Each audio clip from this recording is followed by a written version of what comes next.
Jack? All set. 20 seconds. Okay.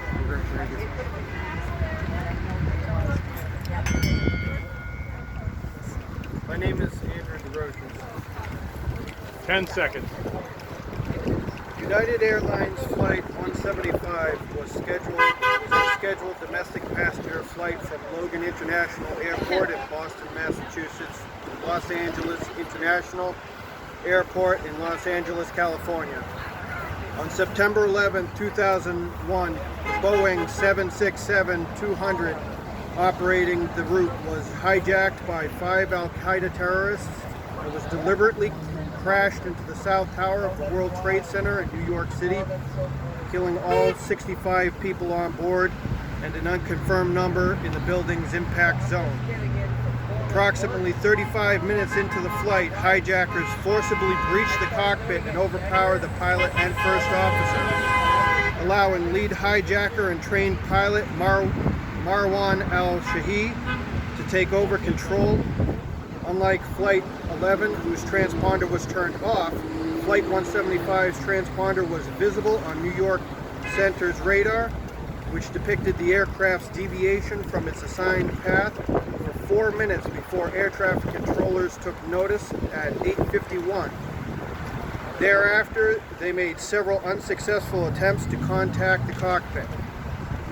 Unbeknownst to the hijackers, several passengers and crew aboard made phone calls to family members and relayed information regarding the hijackers and casualties suffered by passengers and crew.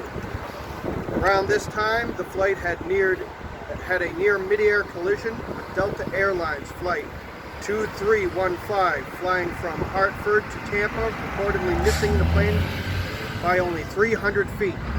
As air traffic control Dave Battaglia frantically instructed Delta pilot to take evasive action.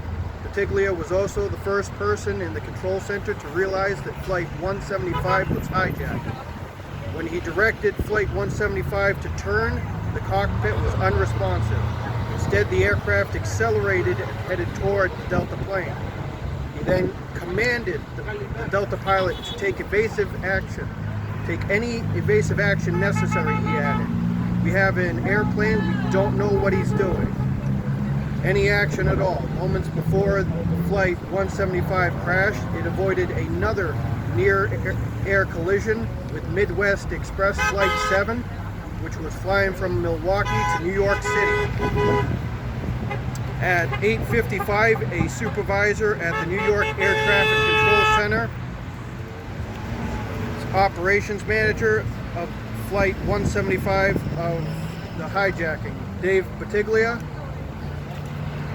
who was handling both Flight 11 and Flight 175, remarked, "We might have a hijack over here, 2 of them." At 8:58, Flight 175 was over New Jersey at 28,500 feet, headed towards New York City. In the 5 minutes from approximately 8:58, when Shahi completed the final turn toward New York City until the moment of impact, the plane was in a sustained power dive, descending more than 24,000 feet in 5 minutes 4 seconds, at an average rate of over 5,000 feet per minute. New York Center Air Traffic Controller Dave Battaglia reported he and his colleagues were counting down the altitude, and they were descending right at the end at 10,000 feet per minute. That is absolutely unheard of for a commercial jet. The aircraft crashed into Tower 2 of the South Tower of the World Trade Center at 9:03. Flight 175 hijacking was coordinated with that of American Airlines Flight 11, which struck the upper floors of Tower 1 of the North Tower 17 minutes earlier. The crash of Flight 175 in the South Tower was the only impact televised live around the world as it happened. Unlike at the North Tower initially, one of 3 stairwells was still intact after Flight 175 crashed into the South Tower. This was because the plane that struck the tower was offset from the center and not centrally as Flight 11 in the North Tower had done. Only 18 people passed through the impact zone through the available stairwell and left the South Tower safely before it collapsed. One of them, Stanley Kramneth, was on the 81st floor and his office sustained a direct hit. He witnessed Flight 175 coming towards him. One of the wings sliced through his office and wound up wedged in a doorway approximately 20 feet away from him. No one escaped above the impact zone into the North Tower. Some people above the impact zone made their way upward toward the roof in hopes of a helicopter rescue.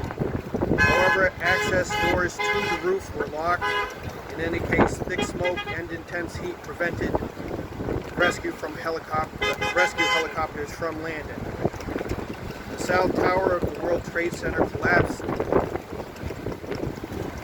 at 9:59 a.m. after burning for 56 minutes. My name is Andrew DeRochers. I remember seeing that live and in person. And I remember only seeing one community in this country, and that was in America.